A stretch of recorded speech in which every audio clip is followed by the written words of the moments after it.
영국에 본사를 둔 르노그룹과 중국 지리홀딩스의 합작 투자사인 홀스파워트레인이라는 회사가 최근에 조스토트라는 매체와의 인터뷰를 통해서 내연기관 엔진이 2040년에도 50%가 있을 것, 존속할 것이다 라는 의견을 제시했습니다. 이와 관련 내용에서는 2050년에도 70%가 있을 것이라는 쪽으로 이야기를 한 적이 있었습니다. 오늘은 이에 대해서 그 내용을 그대로 거의 전달하는 형태로 여러분께 소식을 좀 전해드리겠습니다.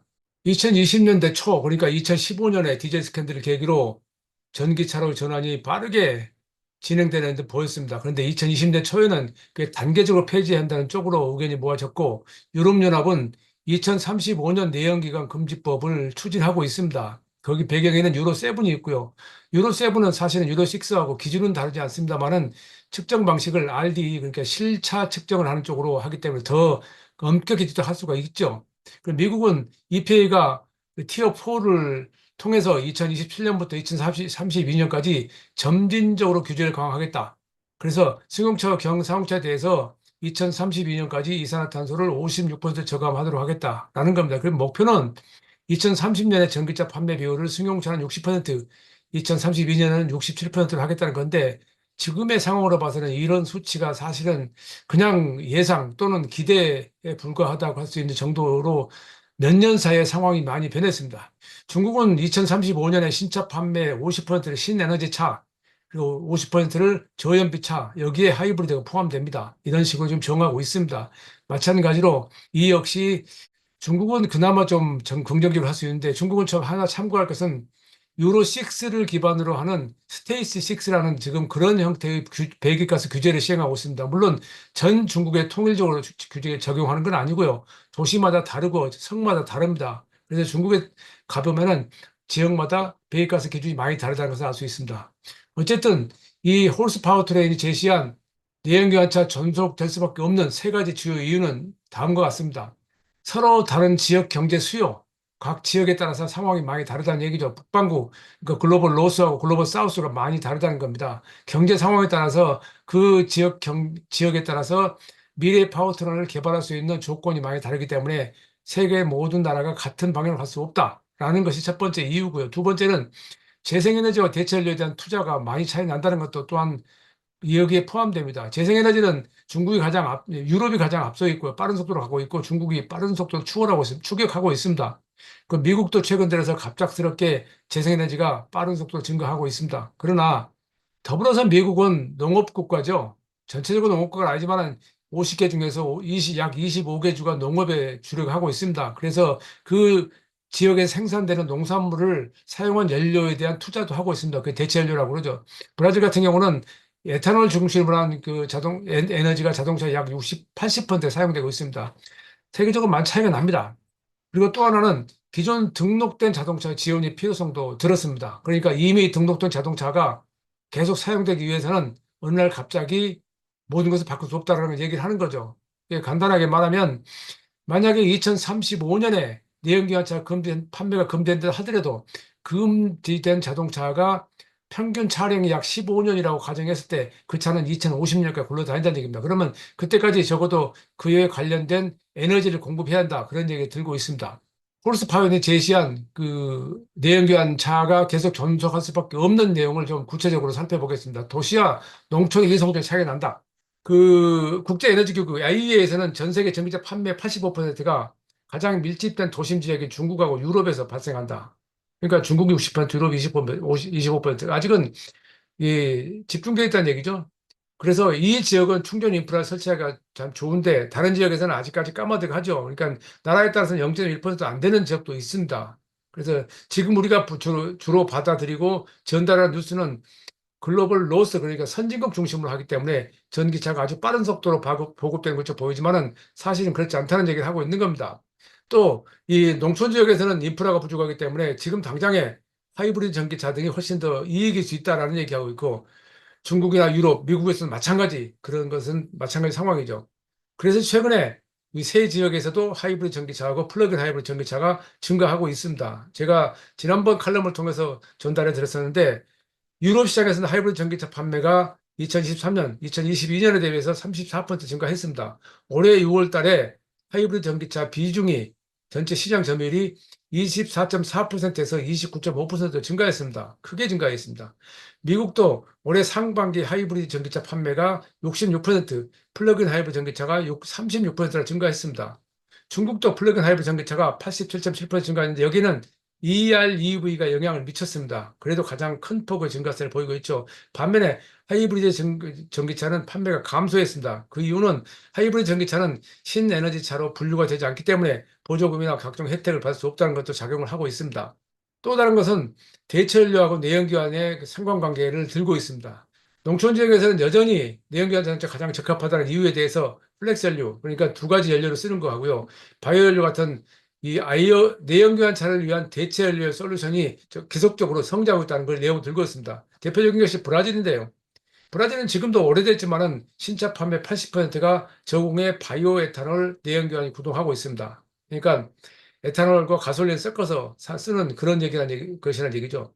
또 지역이 워낙 크고 농촌이 많고 세계 최대로 사탕수수 및 에탄올 생산국 중 하나이기 때문에 그것을 사용해서 자동차를 구동할 수밖에 없는 국가적인 조건이라는 얘기죠. 또 브라질은 바이오연료 혁신하고 기술 리더십에서 수십 년 동안 투자를 하고 있습니다. 그래서 이것을 그렇게 쉽게 바꿀 수 없다는 얘기를 하고 있는 겁니다. 그 우리나라 현대사그룹도 지난 1월 달에 그 브라질에 가서 정의선 회장에 가서 하이브리드 FF2 자동차 개발을 선언했습니다. 이것은 에탄올이나 또는 메탄올하고 휘발유를 섞은 이 연료를 기반으로 하이브리드 전기차를 말하는 겁니다. 또 BYD는 2015년부터 승용차의 버스 생산하기 위해서 브라질에 뛰어들었고요. 마찬가지로 이 바이오 연료를 사용할 수밖에 없는 그런 상황이 되어 있는 것입니다. 다음으로 전 세계 바이오 연료와 바이오 에탄올 수요의 폭발적인 증가를 두고 있습니다. 2028년에는 전 세계 바이오 연료 수요가 2023년 대비 23% 증가할 것이라고 보고 있습니다. 또한 20% 바이오 에탄올 연료 표준을 시행할 예정인 인도에서도 상당히 이쪽에 비중을 두고 있고요. 또 우리나라에서도 작년, 재작년 해마다 지금 그 다양한 이벤트를 개최하고 있는 미국 곡물협회도 탄소 감축을 위해서는 바이오 에탄올 연료를 도입하는 것이 맞다라고 하는 주장을 하고 있습니다. 이게 국가적인 산업이 어떻게 구성되에 따라서 추진하는 방향이 다르다는 것을 말해주고 있는 겁니다. 또한 이 그린 수소하고 이퓨얼 등의 대체연료 투자도 많이 증가하고 있습니다. 근데 지금 이것은 전기차로의 전환이 생각보다 빨리 되지 않고 있는 상황에서 BMW가 말하는 멀티 파워 트레인, 토요타가 말하는 멀티 패스웨이라는 그런 형태의 추진이 오를 수밖에 없다는 내용의 근거를 하고 있는 것 같습니다. 유럽도 2025년에 그 대체연료 인프라에 3억 5,200만 유로를 투자를 하기로 하고 있고요. 이런 그 대체연료 혁신하고 인프라에 대한 투자가 앞으로도 내연기관의 지속적인 사용을 전제를 할 수밖에 없다라고 보고 있는 것 같습니다. 이것을 그 한마디로 그들은 표현하기를 도시하고 농촌 지역의 요구가 다르기 때문에 내연기관의 단계적 폐지에 대한 획일적인 접근 방식은 효과가 없다 이렇게 말하고 있습니다. 또 하나는 버스와 트럭이나 렌터카 등에서 내연기관차의 상관관계를 짚어봐야 한다고 말하고 있습니다. 지금 운송산업에서 전 세계적으로 약 3억 대 이상의 트럭과 버스가 대부분 내연기관차를 탑재하고 달리고 있습니다. 이것을 그렇게 쉽게 한꺼번에 바꿀 수 없다는 것을 이야기하고 있고요. 그 수명 동안 길다는 것을 말하고 있습니다. 그래서 전기차를 위해서 내연기관차를 폐기하는 것은 이런 버스와 트럭에서는 그렇게 쉽게 이행되지 않을 것이라는 말을 하고 있는 것이죠. 또 보다 실용적인 해결책은 대체 연료를 수용하기 위해서 차량을 개조하는 것이 좋지 않느냐라는 말을 하고 있고요. 결국 이런 모든 것들이 지금 상황의 현실적인 대응을 이야기하고 있는 것입니다. 그러니까 이런 이야기가 나오는 배경도 다시 한번 짚어볼 필요가 있죠.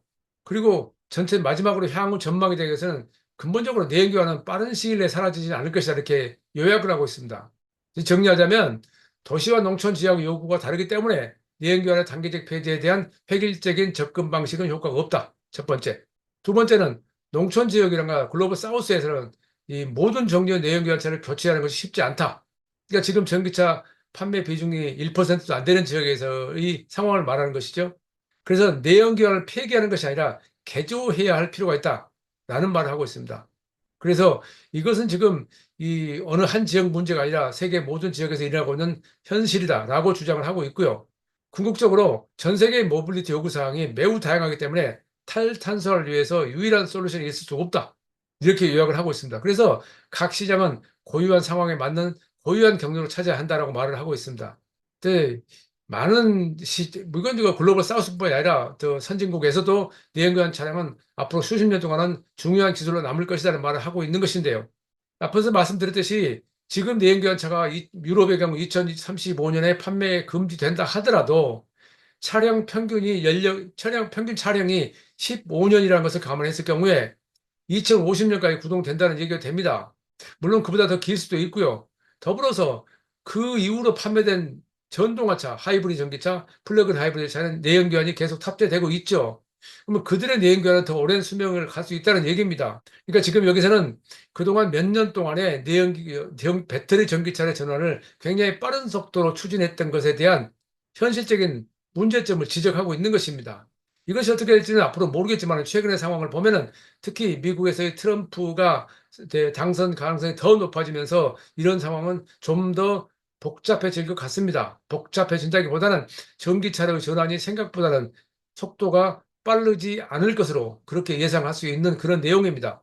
그래서 물론 이미 여러 번 말씀드렸지만 전기차가 100% 대안은 아니라는 점을 이미 알고 있습니다. 그러나 그것을 지금 현 상황에서는 가장 최선의 대안이기 때문에 가능한 빨리 전기차로 전환한다는 쪽으로 하고 있고 대부분의 자동차 회사에 투자하고 있고 지금은 그쪽에서 미적결했던 GM과 포드도 전기차가 없이는 안 된다는 쪽으로 어, 방향을 정했습니다. 그러나 그 과도기적 상황에서 수익성 문제에 부딪혀서 다른 방향성도 찾고 있는 상황입니다. 어쨌든 홀스 파워트레인이라는 회사가 내놓은 이런 데이터는 상당히 의미 있는 것이어서 여러분들에게 전달해 드렸습니다. 최영석의 글로벌 인사이트 오늘은 여기서 마치겠습니다.